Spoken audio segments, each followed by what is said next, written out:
getting old and fat. Are you judging yourself again, Grandpa? It's like watching a shipwreck. Like skin Titanic smashing into a gravity iceberg. Hey, you shouldn't be so hard on yourself. Besides, you're more like a leaky old rowboat nudging into tapioca. Fuck you. Back in the day, there was really no positive images of black folk. It was all this jigaboo kind of Stepin Fetchit shit. Stepin Fetchit was a famous black comedian who was all like, yeah, man, I'm just... Yeah, you showed me some of it. That was like how white people identified black people stupid, physically. Lazy, lusty. Yeah, and it was like white people controlled media. So, there were no black images by black people. Right. So I was taught that I was ugly, that I was a Brillo head, I had all this kinky shit hair and thick lips and was this nose and all that. And I remember one of my cousins, Ricky, had this like, maybe a little bit darker than me with his straight hair. This is the 70s. And I'm like, Ricky, where'd you get that funny ass hair? Because I hadn't been around a lot of, black people from the inbred section of black Canadian. I didn't say that. I didn't say y'all Negroes were inbred. But anyways, my Uncle Bev turned around and said, what are you talking about? Ricky's got that good hair. All I got is this nappy shit. Mm-hmm. Right? So black people were like really negative about anything black. Any Afrocentric features were frowned upon at best. Yeah, no, everybody grew up with that. Yeah. And then you have Black is Beautiful coming out of the States and the Caribbean, right? And you have Caribbean people moving here, so all of a sudden all kinds of more black people coming in with like Afro sheen and shit. I had this afro, and it like looked like I was a fucking fashion disaster, man. You were a fashion icon. I've said it before. I will say it again. Your looks that you've described to me are fucking phenomenal. Fucked up. Totally fucked. I had this like Christmas tree afro because like my sides don't grow, but it grows high up here and then on the side, so I looked like a Christmas tree in like black patent leather that was like 4 sizes too big for me. But I was like Afro sheen, and we won't talk about when I got a Jerry curl, because that was, oh my God, that was not, blowouts, we got like a big ass Afro and shit.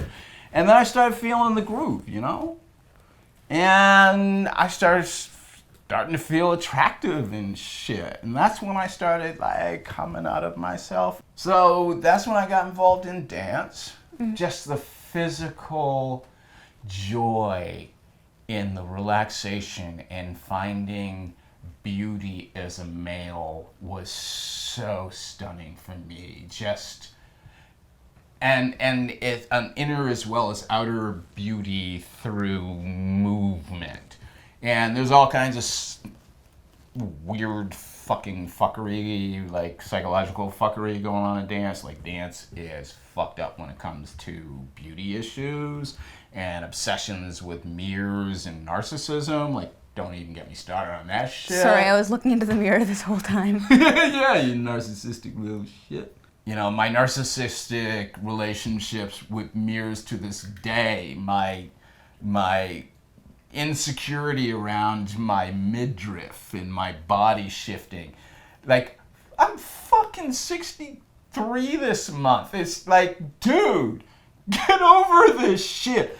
Let the young ones come through and do their hormonal shit, and you just keep your shirt on and get fat, motherfucker.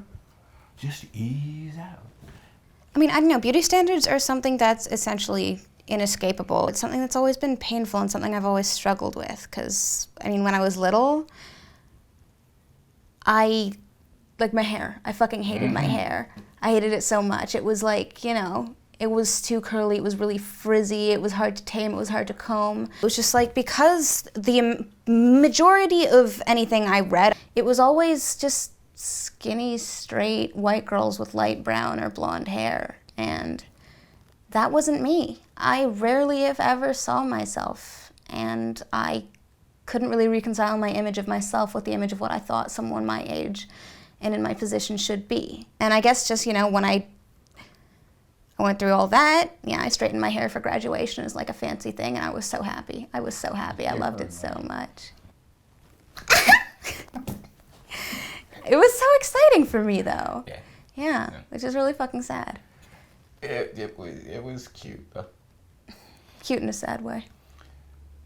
I knew you would, that you weren't going to get stuck in that. I don't know how you knew that, Because you weren't that stupid. It's not about stupidity. It's just my body started changing in a way that it freaked me the fuck out. So I went from being a lot more free with what I wore to it became jeans, hoodie, hat on my head, hair braided, boots. And that is it. That was my uniform. It was the only thing I really felt comfortable in because I didn't want to be seen. When I hit high school and finally I started to really come into myself at that point. Like 9th grade, I met some of the best friends I have ever had. I mean, they changed my fucking life. I was really insecure. I hated my body. I hated my face. I hated my hair. And I was gay.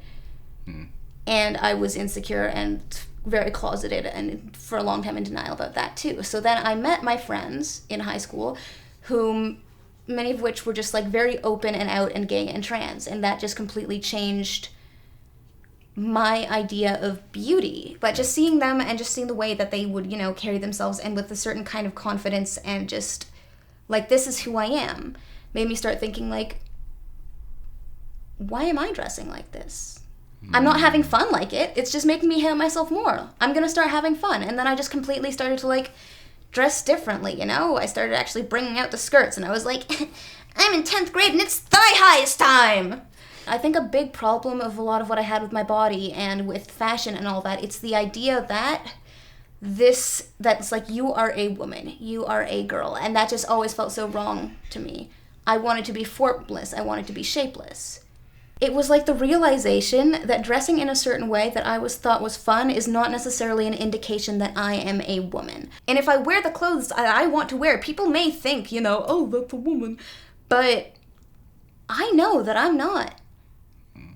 And I was able to start being a lot more free in my expression. Yeah, with like clothes, I started wearing skirts and like, I ditched the hoodies. And I started having fun with my hair.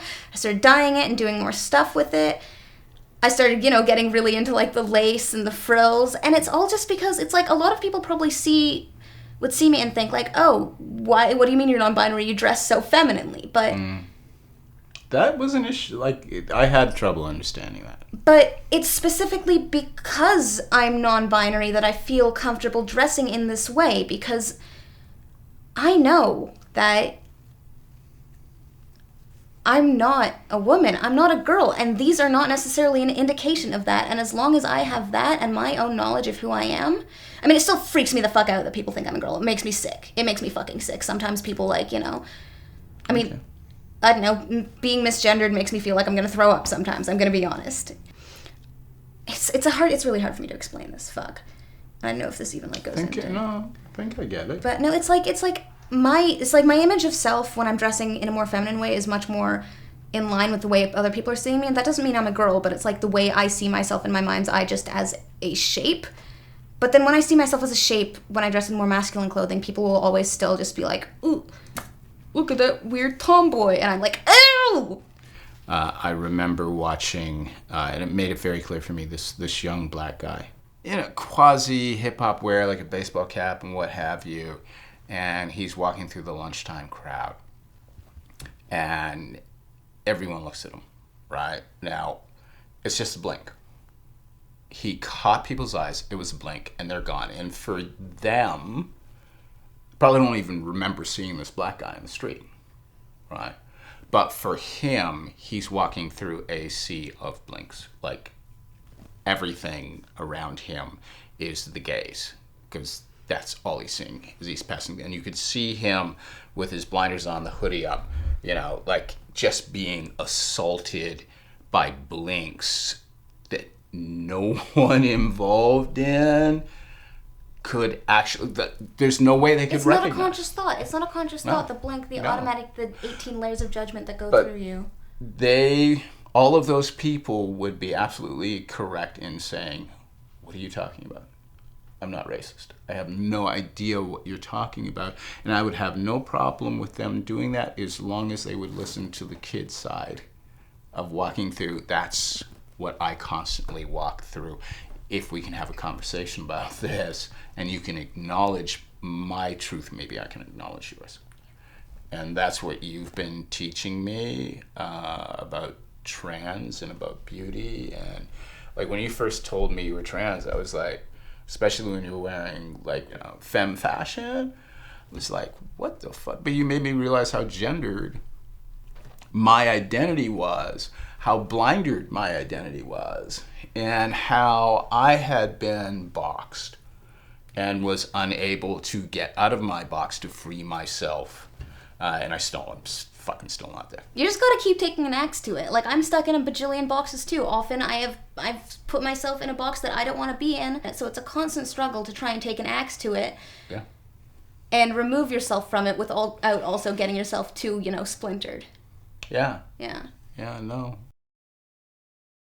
This one has taught me so much about my own issues as I watch them go through their own, and how I might have created many of those issues for them. So yeah, I'll probably only say this once in your entire existence, and I'm not even going to look at you. But thank you. Thank you for helping me with my shit. Actually, I didn't say that. Have it on 2 cameras. No, dude. Oh,